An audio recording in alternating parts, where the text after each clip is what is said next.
Good morning, good afternoon, good evening, wherever you guys are at. Hope you're having a fantastic day. It's SoulSaint here, and if you haven't seen our most recent video, we did a roadmap progression of defining where you are at in the game, and I thought that following that video, I wanted to make sure that I give you guys a chance to see my perspective of things when it comes to what's considered early game. So, and maybe a potential guide. So, like, this is a reference point yet again. There's more than one ways to play this game, and at the end of it all, the goal should be to have fun, right? But if you want some like efficiency, this game is all about min-maxing. It's all about that number tweaking and all about resource management, right? One of the things I'm going to talk about is things that I would suggest doing to if I were a new player in this game with the knowledge I have. This is what I would do moving forward, right? The main thing that I would say is that when you first start off the game, you're starting off with 4 champions, 4-star champions, and in order, I'm gonna just kind of go off of them. There's Elhain, there's Kale, there's Gallic, and there's Athel, right? For me, in terms of like the listing of what's best to worst, I think Kale is number 1, followed by Athel, and closely would be Elhain, and then lastly Gallic. Here's why. There's going to be certain content in the game that requires you to be efficient from a damage standpoint. And at the end of it all 3 of these are damage outlets. You know, they're damage dealers, right? Now, there may be some caveats behind some of them and how they get their damage or what else they can do on top of that. But for the most part, they're all damage dealers, right? The way this game has some application is that they do debuffs, as well as raw damage. Those are the 2 ways that you can focus your output of like, you know, DPS. And Kale is one of the best ones to deal with certain bosses, and one boss in particular, Clan Boss, when we say Clan Boss, we're referring to like Demon Lord, is a very, very important aspect of this game throughout all stages of difficulty, because this is what enables you to get resources that are valuable, like shards, which gives you more champions to work with, maybe some gear, books, the whole 9 yards. It's a valuable area to get some really good resources daily. And the better you are at providing damage, the more consistent you'll see better results, right? Like better rewards. So, one of the champions that are best at doing that would be someone like Kale. Kale is a poisoner first and foremost as a damage dealer, right? He does have some AoE clear. He does have some spike damage that you can get from maybe like his second ability, which we'll say A1 is his, you know, default, A2, A3, and so on and so forth, depending on the type of abilities, the champions we have, okay? Kale's A2, his A2 is like a AoE spike damage AoE, right? It's just raw damage. His A1, which is his default ability, and his A3, which is his third ability, have poisons attached to them. So poisons, when you're progressing in the games, particularly for like boss fights, has percentage damage. So that's the best one to do it right now. Out of all 4 of these, this is the best one for that type of PvE content style, right? I would put Athel next because one of the debuffs she provides on her A1's weaken, and it's a very strong debuff. One of the better debuffs to put for raw damage outlets. On top of that, she has a little bit of a bonus in aspect of she's a multi-hitter on her A1, so her default ability hits 3 times, making her valuable in certain other areas where maybe some of these other champions may not be as good. So like Fire Knight, for example, she's really, really good there early game, right? And then followed by Elhain. I consider her more of like a hard nuker. She's all there for the raw damage output. So she would serve greatly in aspects. I think that like one area that I think she would shine very well in would be like arena PvP, where you're all about just hitting the you know, dealing your damage, maybe followed after like a debuffer, right? To really just nuke the enemy wave down. So she'd be really good for that. Also maybe clearing and stuff around those lines of like wave clears and stuff for PvE content. She's pretty solid. But she falls off a little bit because she doesn't provide the utility that I feel like Athel provides, as well as the damage debuffs that are significant for specific clan boss or specific functions. So like bosses, whether that's dungeons or like Dragon, for example, or like clan boss, for example, which is also really, really strong, right? Gallic, on the other hand, one of the things I don't like about Gallic is his randomness. It's a blessing and a curse, I think, for the most part, right? Because like, I think it's more of a curse than anything. It has a chance of random hits. I feel like if this was more so all enemies, he would be a much more higher tier champion. But because of that randomness means that your efficiency of being able to place like decreased defense, for example, is a lot lower, right? This is a strong debuff, the second, or if not the number 1 debuff, that's really, really good. Besides weaken for just raw damage output towards an enemy, this is a great debuff. But the problem is that because it's randomized, if you're trying to do this for wave clearing or for for arena nuking or whatever, you want to be able to hit everybody, right? And that randomness, sometimes you may double dip on another champion, and that's a blessing and a curse. Maybe that's what you need to kill that champion, or you miss the one that you wanted to also get the debuff on. So, like, you pros and cons that, but I feel like because you don't have any element of control based on the way this kit is designed, he falls off a little bit there, right? In tandem, he does place a increased speed, which is nice, but it's only on himself, and I feel like if this was for everybody, he'd be much more suited, right? And then, of course, his A1 is just a 2-hitter. It doesn't really do anything else outside of it. So the RNG and the selfishness of his kit kind of hurts him, whereas, like, the others, they do substantially more damage, as well as they may provide some form of utility that provides your team a little bit more substantial gains, right? So that's why I feel like between these 4 champions, Gallic would be the worst. But in order, Kale number 1, Athel would be number 2, Elhain would be number 3, and the Gallic would follow behind at number 4. And that's just to give you an indicator of what champions you can select right off the bat. This is a starting point, and if you want to min-max, those are the champions you want to go for, right? At the end of the day, like, when I first started off, I picked Athel, and I didn't know nothing about the game. I just picked her simply because of the fact that she had shield, and I love sword and shield, so to me, it's like, you know, it's nice, right? I'm a big Knights kind of guy, so, you know, Sin and Knights, you get it, right? But the main focus of this game, though, is that, like, you want to be effective with what you got, right? So picking the right choice right off the rip is very, very important. Now, I'm also going to take you to another area where you can see some value. There's always knowledge bases as well as other areas where you can get information. I personally use Hell Hades as a great reference point, and if it's not broken, why fix it, right? It gives you great resources in terms of, like, champions and where they're good at, where they're bad at, the whole 9 yards. But another area in particular when you're first starting off the game is this particular area, promo codes. A lot of people don't know about this when they first start the game off, but new players have accessible codes that are specifically for them when they first start the game. Often within, like, 7 days or like within the first couple days of playing, right? For new players, there are some champions that are substantial, and I think you should do your due diligence and your research here. This is subject to change too as well because codes expire over time, or they bring in new ones and whatnot. But, like, for example, new players as of right now are able to get a very significant champion such as Deacon Armstrong, who will help carry them not only from early game to mid game, but still useful in late game and in game content. So please take that in mind whenever you're looking at that. And it comes with some silver to start you off with, Epic's book to build them up, as well as some brews that'll maybe pick up the pace of your account immediately, right? As well as some other general time-limited codes that you can use, or maybe right now we're in the middle of a Call of the Arbiter event that you can use. Definitely use this as a reference point, hellhades.com, or if you can Google it, I mean, you can look around. But look at promo codes. Promo codes are a very valuable asset for you to get some extra stuff along the way. And throughout the course of the game, you always will be exposed to new codes that are available based on events, or just, you know, sometimes player names being feeling generous. Who knows, right? There's always going to be something that is going to be out there that may be useful for your account. So always be on the lookout for promo codes, right? The next thing is progressing in this game.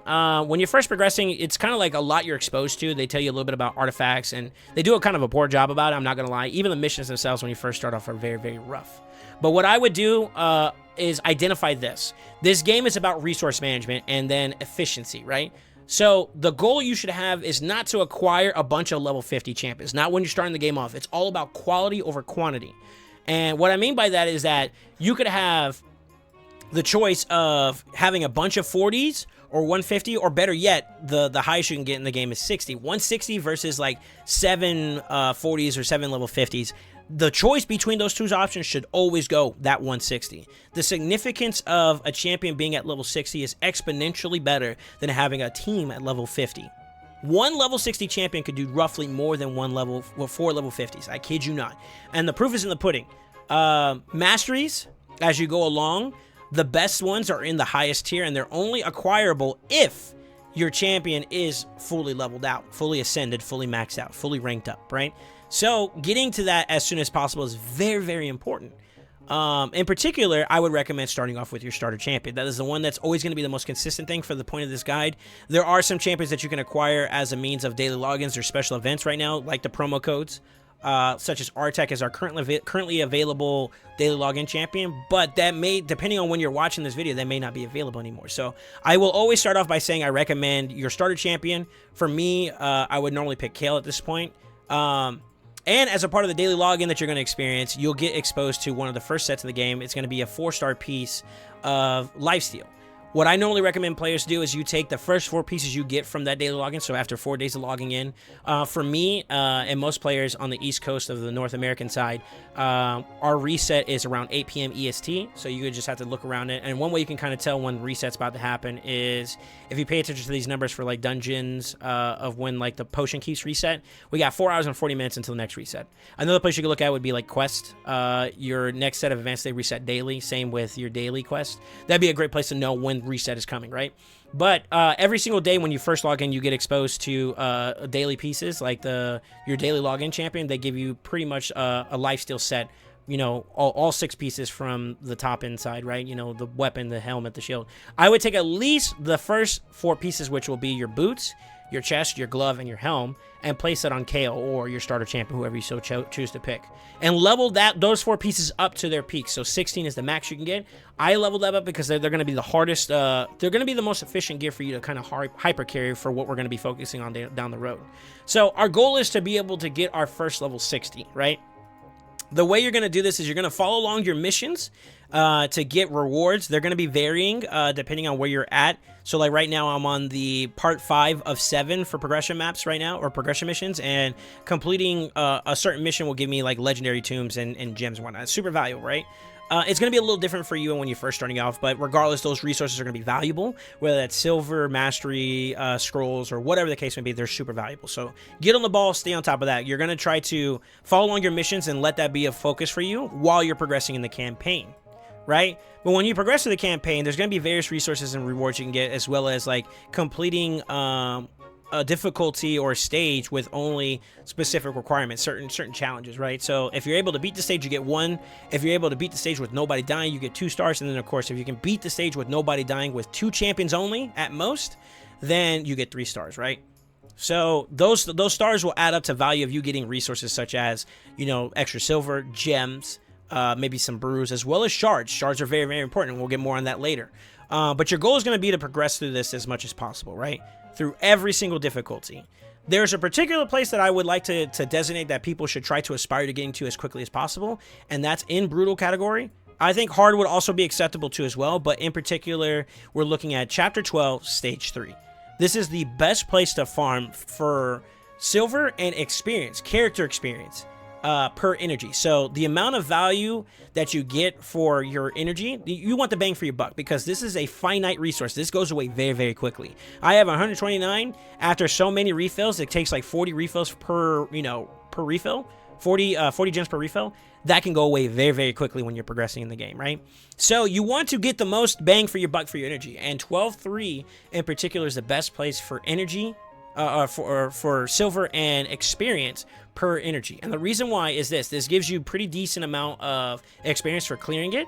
It also gives you a shield, and out of the 6 different pieces you can get within a set on the top row, we're excluding accessories here, the shield is the most valuable, right? So when you're first starting off, getting this and farming this area is pretty valuable. You just sell the shields because I believe curing is not that valuable in my opinion right now, especially early game. So just selling those pieces to get silver, farming this to get silver on top of that, as well as the experience, it's the best bang for your buck. Getting your champion to 6-star, and with those gear pieces in mind, will allow you to eventually farm with your Kale, your starter champion Kale, to start farming efficiently for your other champions. You're going to want to develop a team. So the goal should be quality over quantity still, but you're first developing your main champion, which is going to be your starter champion, and then utilizing that champion to start building up other people, which is going to be your 5-man team. Reason why another little special bonus that 12.3 is really, really beneficial is that your starter champion is always going to be blue, whether it's, Elhain, Gallic, Athel, or Kao. They're all going to be magic, right? This entire stage is nothing but Spirit Affinity, so you have an affinity advantages, and that's actually super underrated, okay? And that ultimately allows you to do this. Right now, I could put him to go farm against these guys by himself at, 6-star fully ascended with that lifesteal gear, and he should be able to clear this without too much of a problem, right? Which means that these other 3 slots can be used for the food portion of farming, and this is where it gets a little grindy, but you could take champions, if you're using, like, your... resources wisely. You should be acquiring mystery shards. I would use mystery shards as like your way to get common, uncommon, and maybe potentially rare food. Rare would be the only exception. I would say you would exclude that out of the pool immediately until you do research on that champion that you acquire. But common and uncommon, for the most part, most of the champions, outside of their uses for fusions, right here, for example, for Broadmaw, and maybe one or two exceptions, like Armiger, which we can go into detail, I guess, at another day. But outside of those exceptions, most of the uncommons and commons are food. They're not really useful. They're not really worth building up all the way. So what I would suggest is you take your starter champion, getting him developed, getting him to 6-star, fully ascended, right? And we'll talk about ascension in just a minute here. But getting them to 6-star is probably like the first benchmark of you making really good strides in your progression. From that point, if you've been following along with your missions, and you've been progressing, doing maybe some challenges along the way. I finished all my challenges, so you don't see the button here, but there's going to be a challenge button that you can do. It should kind of follow along in tandem with your missions. You should be getting gems. You should be acquiring them over time. I would save your first 800 and take them to your starter champion, which would be Kale or whoever, mine's was Athel, for example, and you would get your masteries first and foremost. So I'm going to show you a champion that doesn't have any. If you, if this is, for example, your starter champion, and you got your 800 gems from doing, daily quests and your missions and your challenges, you take those first 800 and you get all scrolls. You click that button, it'll give you everything you're looking for. There's guides online for what type of masteries would be useful. For the most part, I normally tell people to focus towards using clan boss oriented masteries, because one, they're good enough for you to farm the campaign with, as well as get value in clan boss. In particular, that one right there, which is the War Master one, is a significant impact, right? And we've been talking about this clan boss thing for a while now, so let me show you guys. At this point, in order for you to do clan boss or demon lord specifically, you have to be in the clan, right? So you want to get in an active clan, one that's heavily participating in this and working together to make progression, right? By this point, you should be able to do maybe a couple of these difficulties. I would say easily normal you can jump into pretty well if you've been developing your champion, your starter champion pretty well, right? But when you start getting into the higher difficulties for brutal and whatnot, hard, brutal, nightmare, ultra nightmare, you need a full core team, right? So a 5-man team to be able to do what you got to do. You want to hit these big numbers, you got to have a fully developed team. For example, if we're looking at this, Master Vibes, and this is no shade towards him or anything like that, but he only has 3 out of the 5 champions fully developed, right? And he takes 2 keys to be able to do ultra nightmare, or to be able to do brutal top chest, right? I think that if you were to develop a solid 5-man team that had all 6 stars fully developed, he would be able to do that in maybe 1 key, which opens the door for him maybe to approach doing nightmare territory, going for better rewards, right? That's going to be the thing, right? So quality over quantity still being a play. Getting that mastery set finished on Kale enables him to get the ball rolling, not only from the campaign farming side of things, taking that one champion that you have and farming food so that you can build up maybe that daily login champion you got, which right now is Artec, right? Building up that Artec, you need to get 5 stars to take him up to 6 stars. So developing that food is going to be important, and being able to do it here is a great starting point. You want to get that engine running so you can start developing food for champions that you are going to build up, right? And by that point, if you've been following along and you've been pushing and progressing, you should be developing a 5-man team, which you'll use for your clan boss team, but also everywhere else in the game. Arena will be opening up. You want to prioritize this as much as possible. You get 10 that you can use, and they're refills over time. You also get some from daily quests. Keep those things on cooldown. For example, I have 10 right now. I'm going to go ahead and use a quick arena team, and we're going to see if we can stomp this guy out real fast. It's a 1-man army. You look for those all day. Those are free, extra easy points for you to get, right? She'll do what she has to do. We'll wait for this the buff to go away, but we'll practically kill her pretty quickly, right? All right, there's a turn. We killed her. That's 1 medal, and that'll give you some resources. Crafting materials, which we'll get into later down the road. Medals. This is the most important part. Medals are important because they're a foundation for you being able to build up towards your Great Hall. These are permanent stat increases. Permanent, which means that it's a one and done. The moment you use your first 50 on any of these particular resources, you have that resource for life for whatever affinity champion. So for example, I got level 10 on accuracy for magic and spirit. Any spirit or magic champion I get or that I'm building up starts off with a base of extra 80, an extra 80 accuracy, and that's huge, right? So these stats, they add up over time, believe it or not. And I wish I knew this sooner. You see right now that I have a lot of incomplete finished affinity bonuses, and I'll be the first one to tell you I neglected my arena so much, and it's something that will haunt me for the rest of my life until this is completely done. Get on top of it. Learn from my mistake. Get these Great Hall bonuses going, because you're going to need them. It's going to help you out so much more down the long line. And to give you a little bit more insight towards this as a new player, because you have this stat bonus, this extra 80, that's 80 points that you don't need to focus towards in terms of your build, right? Like, for example, if you're using your starter champion Kale, when you get to the higher difficulties, I actually have a resource here on my Discord, which will be in the links below if you guys want to join.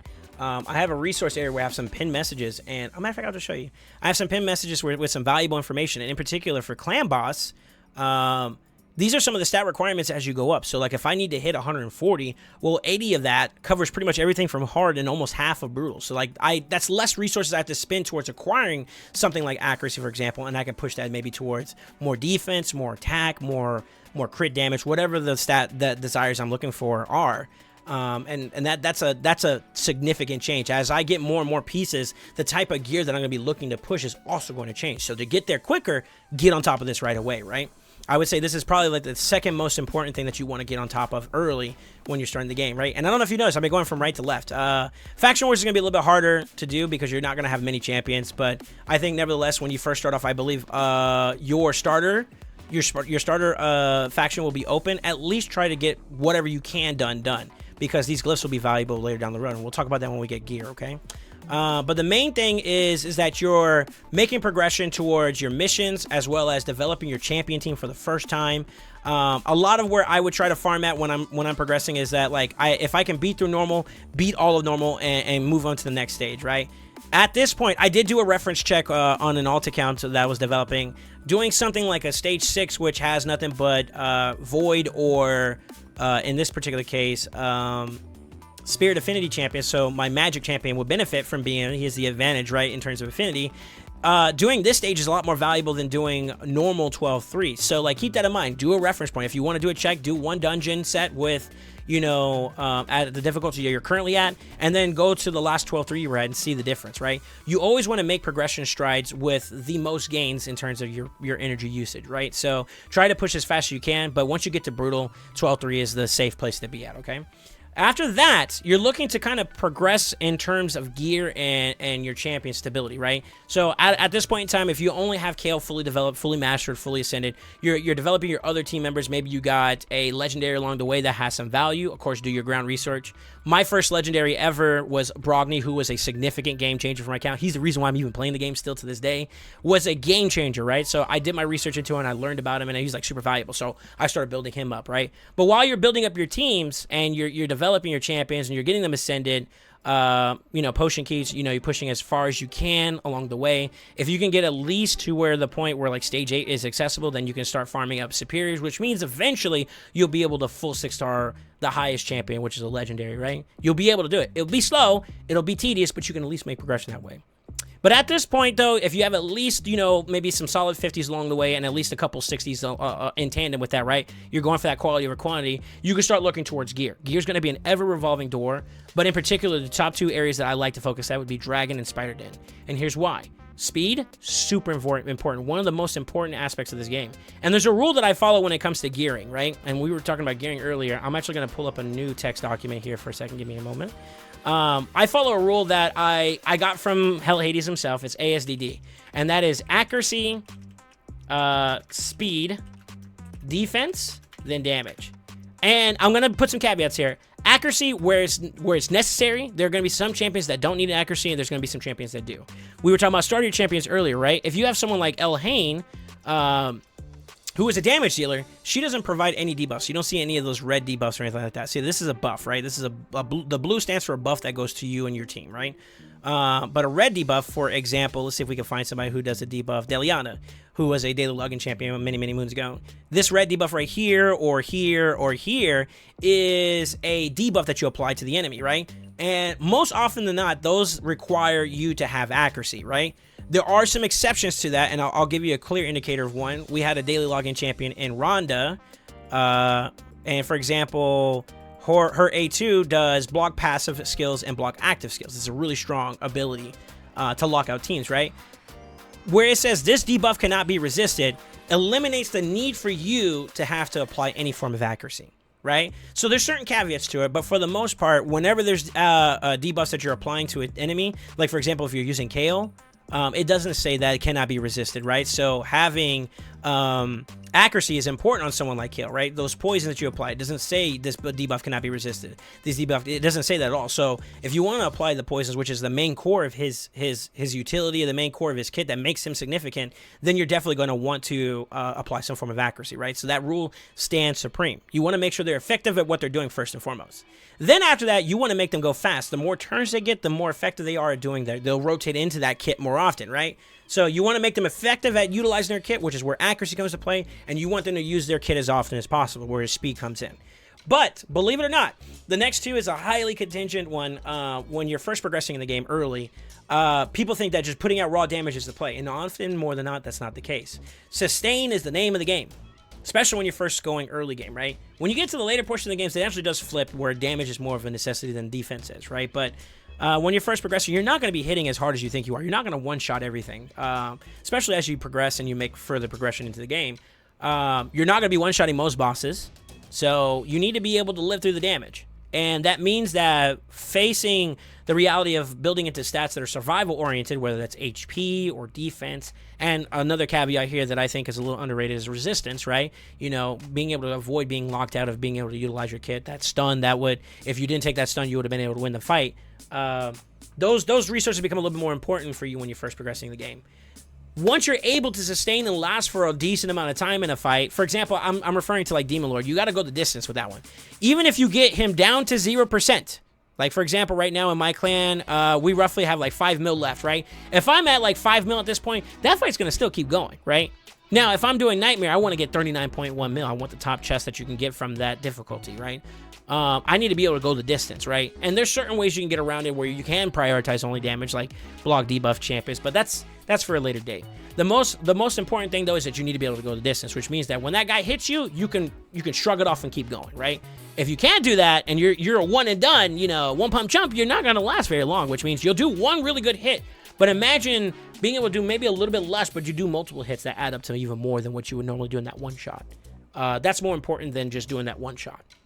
So the more damage output you can get by going the distance, the better. And that's where defense it stands true and supreme when you're early game, right? Then after that, once you're able to go for a little bit, then complement your damage. Start looking to build into resources like crit damage and then their priority stat. If we're using Kale again as your starter champion, he is attack oriented. He's an attack type champion. And that's a good indicator of what type of stat you're looking for. But always refer to their toolkit description, right? His A1 scales off of attack, his A2 scales off of attack, his A3 scales off of attack. So if you're looking to build damage into him, his attack modifier is significant, right? But another underrated aspect is crit rate and crit damage. Believe it or not, crit rate and crit damage is a lot more important. So the best way to kind of describe this is you want to facilitate 100% crit rate, right? There's some caveats, right? Like there's some abilities that also give you an extra bit of crit. If you're banking only on just this ability, then you would only need to do 100 minus whatever this bonus is you have, right? There's some champions like Cold Heart, which you may acquire down the road. She's literally only useful for her A3, which gives you an extra 30% off base. So you realistically only need 70% crit rate, right? Those are the exceptions, but for the most part, when you're looking at a damage dealer, you want to facilitate 100% crit rate and then a healthy balance of crit damage plus whatever their main modifier is. For Kale example, it's attack, right? So crit damage and attack. You want a healthy balance of those two. So the higher both of those are up in tandem with each other, the better your output's going to be, right? And then there's some other extra stuff that we won't get into, like ignore percent defense, which is contingent upon the enemy's defense modifiers. All that stuff comes into play, but there's some ground knowledge you can do in terms of like the damage calculation of this game. But that's just a generalistic approach of how you want to approach it in terms of gear. Then there are sets that give you different bonuses, and you always want to prioritize that. What I would say is look at sets as a way to facilitate areas you're deficient in. For example, if you don't have a healer or a designated healer that can keep your team going alive, or some kind of person that gives you like leech, deking for example, where you know on hit to them you sustain some of that, or you get health back based on the damage you apply to them, you know, then you may need to facilitate getting something like a lifesteal, so something to keep you going, right? Remember, sustain's the name of the game. Or if you're like having some issues being able to land certain abilities, accuracy may be valuable, or the better version, perception, right? But I will say this as a caveat: when you're early game, pretty much everything's up for grabs because you're starting off with nothing anyways. You're looking for stats over sets. Never go down the line and be like, I want to build a set and a set and a set, and it's all crap stats.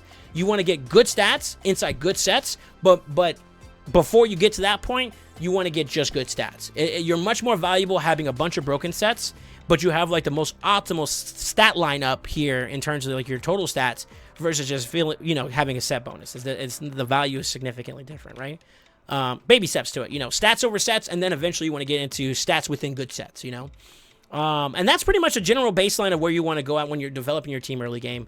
When you get your first 5 core team, they're going to be used everywhere. Like every single dungeon, every single bit of content that you can do that's available to you is going to be predicated upon using that core team. And then hopefully you've been making leaps and bounds and progression in your clan boss team and maybe acquiring some shards. And this is the next step. I'm going to tell you something. Just because you get a shard doesn't mean you should pull it right away. There are windows in this game in particular that benefits you from being resource management or managing, right? I said that that's a big focus of this game. For example, right now, as of the 12th, the next big event we're going to have is on the 16th for 2x Void Offense. Right now, if you look into, if you go to your portal here, there's a little information button here that you can click right above where your total amount of champions and your total champion slots are available at. There's a little eye. You click that. It tells you what your chances are for summoning specific rarity of champions and utilizing specific shards to get those champions, right? 2Xs are the best way to double your chance at getting legendaries and epics, which at this point in the game, that's where you're looking to jump towards. This is where your game opens up exponentially, right? If you pull right now, if I were to pull, remember Voids is the next one's coming up. If I were to pull right now, I have a 91.5% chance of getting a rare, 8% chance of getting an epic, and a 0.5%, not even a single point, not even 1%, 0.5% to get a legendary. I know this sounds really like insignificant, but 2 times chances increases this to 16% and this to 1%.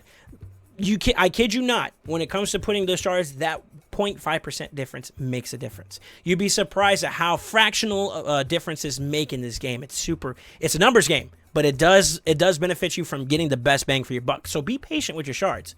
Wait for these 2x events. And the way you'll be able to tell is that whenever you look into these default summoning chances, if these numbers start turning yellow, or you see them, they're highlighted like yellow, like this text right here, then that means there's a 2x going on. And you'll see it. It'll tell you like you get a 2x summoning chance.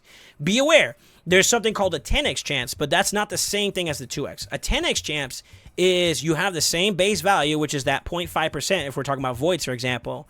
But if you do so happen to hit with that 0.5%, the chance of you getting a potential champion, and they'll have them listed roughly around this range, that 10% chance of you getting a specific champion is exponentially greater. And even then, I think the general rule of thumb is that 10x's are a scam. That's my belief in this whole system of things, because the 10% that you're likely to get, the 10x chance, is basically spread across all the champions. So if you're pulling Sacred, the chance of you getting that particular legendary is 10 times whatever the base value is of getting that champion across versus all of the champions. So there's over like 700 different types of champions in the game. So it's very, very easy for you to get, instead of getting, this Fushan, for example, you could get Dracomorph, which if you get, those are both very, very good champions, right? But if it's a 10x or Fushan, it doesn't necessarily mean that if you do hit gold, you're going to get Fushan. So I normally recommend when you're first starting off in the game, wait for 2x events. You want to optimize the amount of chance of getting an efficient higher rarity champion versus a specific type of champions. You can't really be that stingy with your resources. Maybe down the line you can, but when you're first starting out, you need whatever you can get, right? So increasing the quality of whatever you can get is better than the quality of what you get, in particular. So I think that's a general good rule of thumb to get you guys started off. And if there's anything I missed, feel free to let me know in the comments below. I think this is a great indicator of like a way to get yourself going. As you progress, the way that you can build a champion is going to be diverse. There's more than one way to build a champion, and I think people need to be aware of that. But depending on what your focus is, I think that's always going to be a question that I'm going to ask you guys. But depending on what your focus is at that point in time of where your account is progressing at, you want to get the ball rolling. So getting your starter champion is a huge investment that will pay off down the road. Once you get done with that, at a minimum, that first 800 should go there. But afterwards, if you're playing the long con, the gem mine would probably be very, very valuable for you for resources to start reacquiring. I think it pays off within a year. At level 3, it pays itself back where you start net gaining even more. So that payoff takes a little bit, but the sooner you get that online, the quicker you get to it, right? And then from there, the most other important factor of this game that I need you guys to be aware of is just have fun with it. Don't get too lost into comparing yourself with another player, maybe another clanny that's going to say, I was able to do this in X amount of seconds. Were you able to do it? If so, great. If not, keep trying, man. This game is always going to be a matter of trial and error. It's about the journey more than it is the destination. Yes, it's nice to have all these champions, but for me, I've actually had people in my community who have bot accounts. And I can definitely tell that like their affinity or association to the game is different than mine. Whereas like me, I'm very connected to this game because it took me every single champion you did, I played a hand in towards acquiring, whether that's through shards or through fusions, for example. I worked hard to get some of these champions to where they are. So like that level of gratification, that level of appreciation becomes a lot more significant for someone who is just, I'm working my way. I tilled the land that I live on. You know what I mean? And I think that's important compared to someone who's like, I just bought the plot. You know, like it's different. It's just different. Now, needless to say, when it comes to spending this money, since we're talking about the financial side of things, this game does not require you to pay a single dime to enjoy it. The pace is different, and that is something you need to be aware of. People who are able to buy energy packs and whatnot, like this multi-battle pack, for example, they're able to do more in the game because they have more resources to work with. Makes sense, right? But it's not a mandatory requirement to be able to play the game. I feel like out of all the games I've played so far, this is one of the more free-to-play friendly games that exist out there when it comes to a mobile / gacha game. This does have a lot to give. It's very generous in that aspect. And I would also say this too as another disclaimer, this game is a lot more diverse, a lot more in-depth than you were probably thinking when you first start the game off. And I think that if you hang in there and if you continue playing the game and you look into it and you learn more and more about the game, you'll be exposed to the reality of what it is. There's so much diversity in this game. There's so much like minimum maxing, and like for those that are like the true RPG heads that like doing the tinkering, that's seeing that like improvement gradually over time as they're investing into a character, leveling them up in the whole 9 yards. It's there. It's definitely there, and you'll see it as you progress in this game. When you start developing more and more champions, it blooms into something beautiful, and I think that's something to be appreciated. Is it without its flaws? No, but I think that for one of the games that I typically took at a glance value as something very lacking in depth, I was happily surprised. I went in this with low expectations, and it surprised me every single. Like, I'm doing videos on it, for crying out loud, so that tells you what you can expect from this game. As always, feel free to comment below if I missed something that you guys would like to add, as well as a great way to contribute towards supporting this channel is subscribing. Don't forget to subscribe. Let us know how we're doing. Support it as much as you can, as well as join us on Twitch. We're live on twitch.tv/SoulSaint. It is SoulSaint, like my name on my shirt, with a 0 instead of an O. Feel free to join us. We're normally live throughout the week, every single day almost, Monday through Friday. With Mondays, I'd be taking off for the YouTube side of things. But feel free to join us there and be a part of the vibe. We definitely got something going. If you have questions, you want to see it in live action, I love to help out new players. Feel free to come join us and talk to us there, okay? And as always, guys, I hope you enjoy yourselves and see you in the next video. And always remember, stay ascended.